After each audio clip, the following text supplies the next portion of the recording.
I'm good. Hi there. I'm Stephen Chown. I'm the Chown in Chowny. I'm here with Scott, and we are going to give you a quick history of how we at Chowny came to be making Scott's SWB bases. Sounds good. So, you first got in touch with me when we made the original CHB bases. Yes, yeah. So, sort of when I say we, I mean I, when I decided to start making guitars as a sort of midlife crisis, the first thing I did was commissioned like 5 different companies in China to manufacture samples for me, and I'd sort of hit upon doing a short scale semi because nobody was really making anything like that at a sort of entry level price range. Yeah. Now, my idea originally was that we were going to make the CHB for like super cheap. It was going to be like 250 quid. Yeah. And I got samples of wildly varying different qualities back from different companies until one of them produced this very bass here, which we have a video that we post separate to this of Danny Sapko playing. And it was pretty good, except the parts were a bit cheap. Right. So, you know, the switch is a bit clicky and the nuts a bit plasticky. Right. And generally, it was a bit, you know, the paint job wasn't great either. Yeah. It looks like a tomato. So I kind of like it. So what we decided Tomato to do burst. is Sorry. tomato burst. It's trademark. We decided that we would go a little more upmarket, and we didn't have any capital. So what we did was we got some samples made, and we originally the very first sort of yellow sunburst one that we had made. Yeah.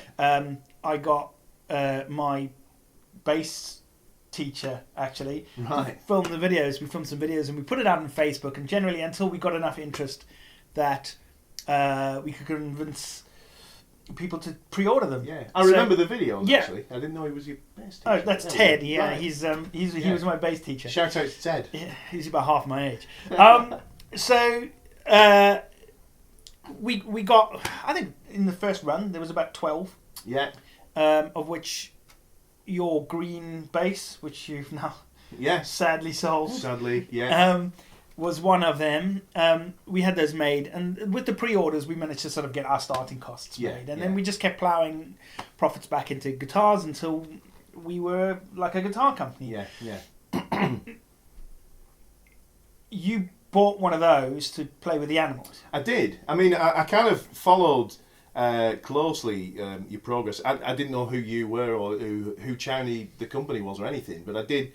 You know, I subscribed to your Facebook page, and you know, I did watch it eagerly growing. And the thing that struck me was that they looked like really, really good quality instruments, but you know, affordable if you like. You know, and that set it apart from a lot of the other instruments similar to that I'd seen. You know, they a bit like this. They seem to be a little bit cheap in the hardware. So had you already had your first SWB made at that point? No. Let me think now. I may have had, because obviously we'll get onto that in a minute. But the original SWB-1 that I had built was just for me. It was just my bass, right. You know. And well, let's talk about that now. Yeah. All right. Well, let's move on. So as Stephen said, you know, my first dealings with Stephen were I got in touch with him. I told him that I was playing with the animals and I needed a semi-acoustic bass. I was going to put flat wound strings on it and get that kind of 60s sound that Chaz used to get, and it was perfect. And so you know, it was a good price, and I went for it, and that was that at that point.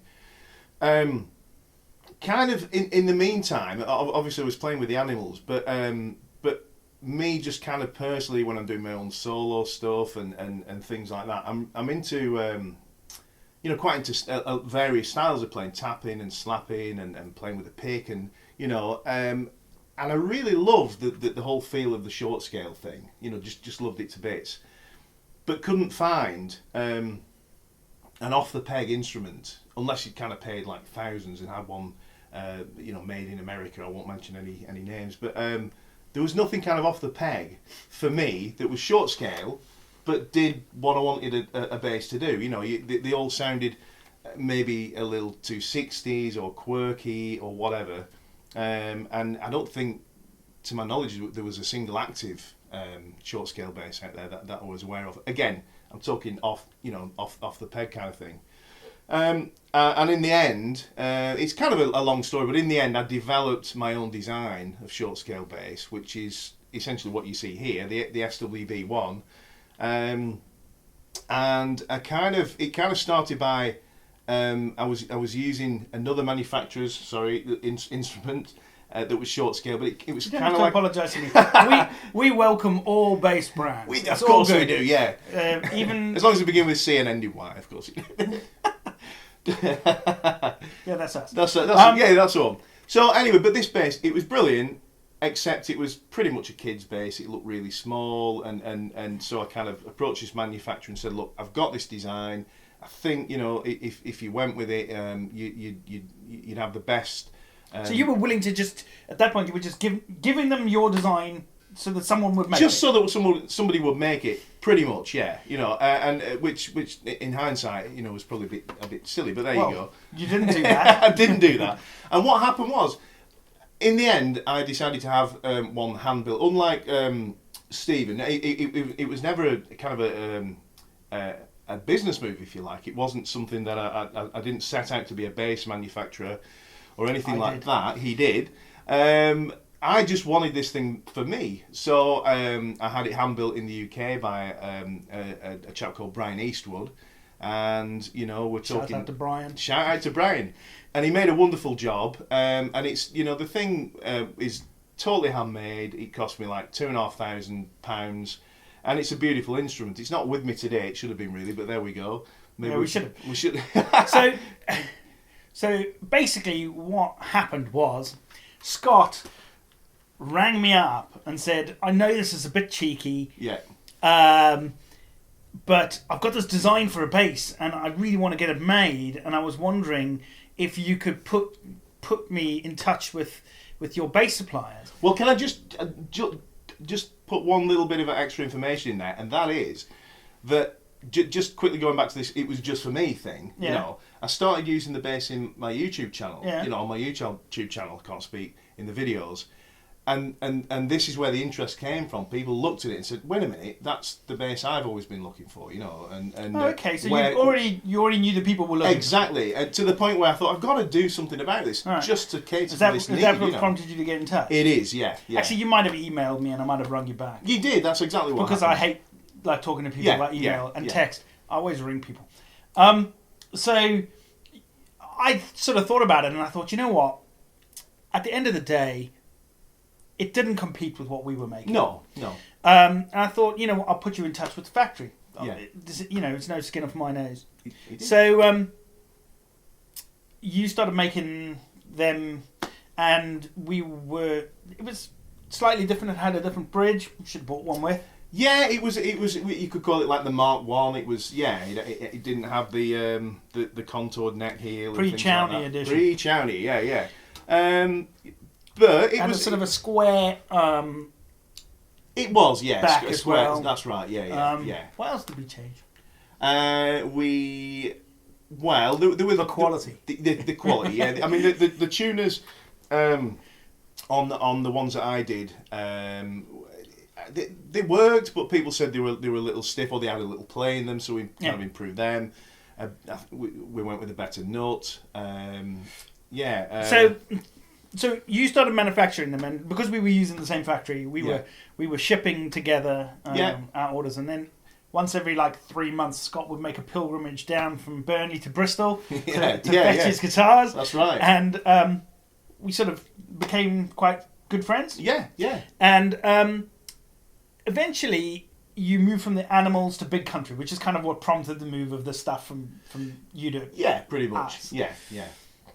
And I'd been thinking about actually saying to you, much you know you don't think we should consolidate this. Yeah. And at the same time, you said like, oh, I've got something I want to ask you. I don't know how you feel about this, but would you consider taking this on because Big Country were gigging constantly so touring. Yeah. You didn't really have time to put guitars in boxes. No, it was just getting too much. Whereas I love putting guitars in boxes. It's my favourite. Yeah, it's his favourite thing.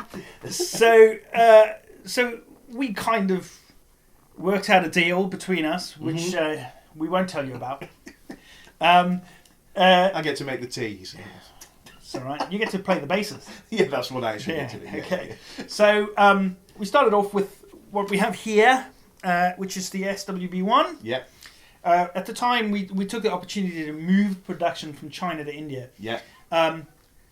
Shankar, our contact from the factory, had actually got in touch with you just before we decided to do this, and said, "Oh, we'd love to make these basses for you." And you gave me his number, and I got in touch with him, which was nice because I felt like I kind of returned the favour to a degree, you know. And now all our instruments are now made in India with Harmony. They do a great job. Wonderful. And the quality difference between when we were manufacturing in China, even with my CHB basses, which quick CHB plug, are going to be made at the same facility in India now. The latest one, we only have one guitar still made in China, which you're in the process of making. Yeah. We took the opportunity to make some improvements. So we used a different pickup manufacturer. Yeah. Our pickups now really are our own specification. Yeah. And they're about to undergo some revisions soon. Yeah. But we'll have more to say to that on another video. We could not, for the life of us, with the suppliers that were available to us, find a bridge that had the 18mm string spacing that you were looking for. We spec one, didn't we? But it turned out that it wasn't. We couldn't. No, it did. But what it didn't do was we wanted it string through body. Yeah. Because I remember the day and we were sort of... and then you phoned me up and said, I know, I've got an idea. Yeah. Why don't we do individual poles? Yes. So individual bridge pieces basically allow us to space the strings all the way down to something like 16mm. Yeah, completely. So we can get the 18mm string spacing we want. They can be strung to the bridge. Yeah, top loaded. Or they can be strung through the body. So we get the best of both worlds. Absolutely. And the added advantage that, you don't get that harmonic, sympathetic vibration between the individual strings, so your kind of chords are a little bit clearer and stuff like that. So it was kind of meant to be, I think. So that was the first improvement that we made. The second improvement that we made, it originally had a very square neck joint, and we just contoured that a bit better. Yeah. But other than that, it has remained pretty much the same bass. Yes, it is. We took the opportunity of adding a few finishes. Yeah. You originally had it in mahogany and ash. That's right. So we had some trouble with supplies of mahogany. At the moment, we can still get mahogany, but it's not as easy. So at the moment, mahogany is exclusive to Andertons. Yeah. And all the painted finishes have ash underneath. Yeah, right. And we just generally gave the parts a bit of a sprucing up. So one of the things that makes it very easy for us is all the basses come from the factory in passive. Yeah. And we fit the preamp as people order them. Which is great because it allows us to more easily control stock. Yeah. Which is a bit dull, but it's important to me. So because we couldn't get mahogany, at one point we introduced a sort of what we call tobacco burst finish, but we sometimes call it our walnut burst finish because it's not a traditional tobacco burst because you see the wood through it a lot more. Yeah. But it looks great. I like that finish. And then when the mahogany came available to us, we make them in sort of small quantities. Yeah. They don't sound notably different. They don't sound notably, and to be fair, the real reason I offered the two woods was a finish option. Really, it was as you know, trying to stock several colours of an instrument is very difficult. Yeah. And I thought that was a good way of giving variation. I just needed two. Yeah, I think we already have too many colours. But the problem is, once you've introduced them into your range of colours can only grow, it can never contract. Yeah. Because the minute you stop making, like, blue, for Yeah. instance, because you think no one's buying it, everybody buys wants blue, it, yeah. right? So, which is what's happened recently. We have a lot of orders for blue. Okay. And then, of course, it had a rosewood fretboard. It did.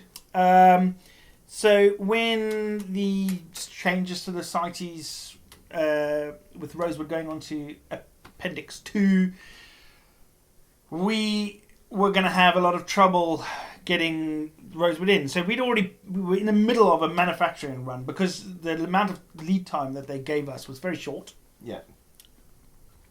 And we ended up having to say to the factory, just take the rosewood that we've already paid for, just put it on the shelf. Yeah. And just put ebony on them. So Yeah. we moved to ebony at that point. Yeah. They have been ebony ever since. Yes. That so somewhere in India, I have a nice stock of rosewood. You have to go and visit it sometime. Yeah, I can too. They keep inviting me. So,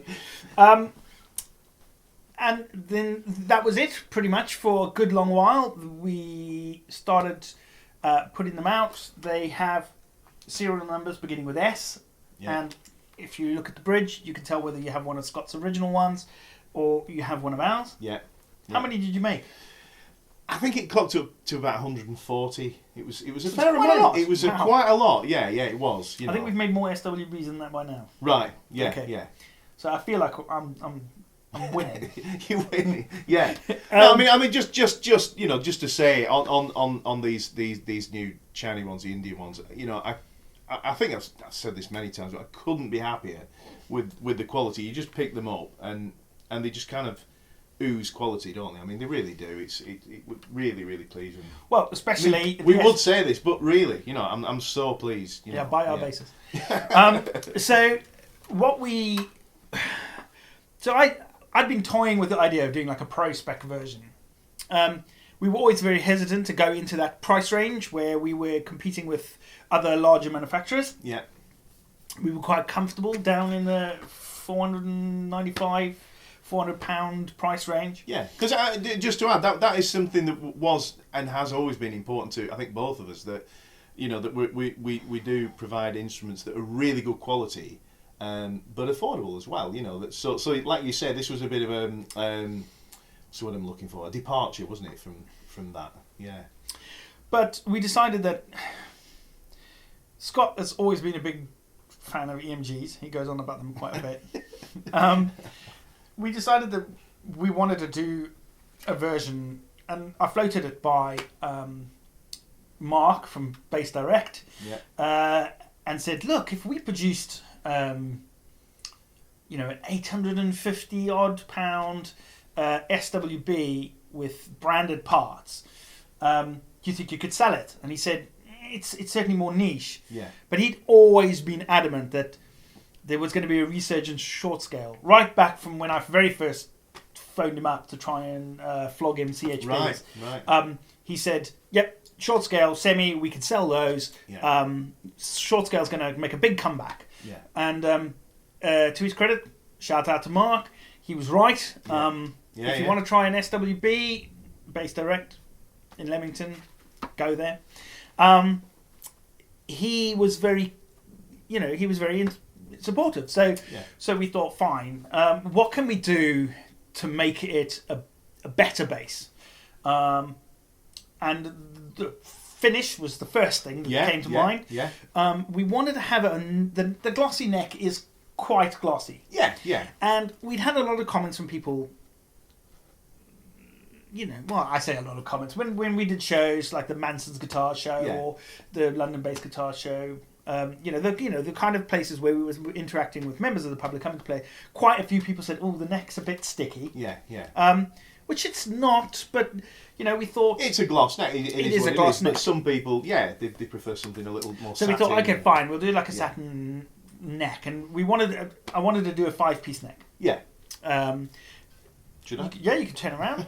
So the SWB Pro, whether it is a quilt maple or whether it is the matte finish, has a 5-piece maple and walnut satin neck with a colour matched headstock. So with the quilt, it's a little quilt veneer painted the colour. With the walnut finish, it's actually a little walnut veneer on the headstock. It's not just a colour; it is an actual veneer there. Yeah. And then we thought we'll use the EMG pickups, which is what you had in your original prototype. Yeah. Brian Eastwood made you. That's right. Yeah. And we'll fit the preamp as standard because it saves me having to do it here. Yeah. And you said, well, what we should do is we should also make it 18 volts through the preamp. Yeah. Gives you a bit more headroom on the amp. 2 batteries. And the audiophiles will love it. That's what Scott said. You do, don't you? So that's the other improvement. And then we went with like Wilkinson tuners and just generally, a better level of finish. Yeah. So these have proved very popular. They're now available at Base Direct. We're hoping to convince Andertons to stock them, if you're listening. And obviously on our website. And that pretty much brings us up to date. We do still have some plans for the SWBs. Yeah. Have you got... Where's the other one? Is there another of these somewhere? We've got another Pro, haven't we? A quilt finish? Yeah. Where's it gone? It's in the workshop somewhere. Is it in the workshop? I'll bring that back another time. We'll have to do another video. So there'll be links in the description for the video down there, with links to all these products and links to all the places you can buy them. Yeah. So what we want to do is every time we develop a new bass, every single time, I will spend a year developing a new bass. We'll get prototypes made. We'll bring them in. We'll test them. We'll refine them. We'll get it on the market. And I'll say, look, we've made a new bass. And someone will say, does it come in 5-string? Yeah. So we do have some plans to make a 5-string SWB. There are some challenges. Yeah. If we make it with a low B, we need to find a way to make that so that it is not floppy and just makes noise. Yeah. With a thicker neck and more hardware on the headstock, we need to make it so that it's better balanced. Yeah. The SWBs balance fairly well. They have a nice heavy body to keep them, because they've got very small horns. Yeah. That is why it's not a super light bass. Yeah, yeah. And we get a lot of people who say, why is it 7.88 pounds? Yeah. It's because if we made it lighter, it would dive. Yeah, and it does. I believe it does affect the tone as well. They have a very clear, defined tone. And because they're small, the fact that they're heavy, it's not. It's a substantial piece of wood, but it's a small body. The SWB is a little bit heavier than this because the walnut's quite dense. Yeah, yeah. So that we were thinking of maybe making the headstock a little bit smaller. Yes. And putting light tuners on it. Ultralights or whatever. Yeah, yeah. And that's it really. That's how we came to be making these. You got anything else you want to add? I don't think so. But just to say, it's a pleasure working with Stephen. He involves me a lot with he just. If there's a new design idea he's got, he'll discuss it with me, and even some of your own, nothing to do with the SWB ones. We do, I send him all my pedals. Yeah, that's it. Yeah. No, it does, and it's nice to be involved in that way. I can tour and I can do what I do, and yet I'm still fairly heavily involved. I think which is great. It's All right, it's a pleasure. So that's the SWB. Available at about 3 good retailers at the moment. Gear for Music, Base Direct, Andertons, and you can get them directly from ourselves on the website. We encourage you to go into one of those retailers when they have stock and play one. Please support the retailers. And that's it. Thank you very much. Thanks for listening. See you later.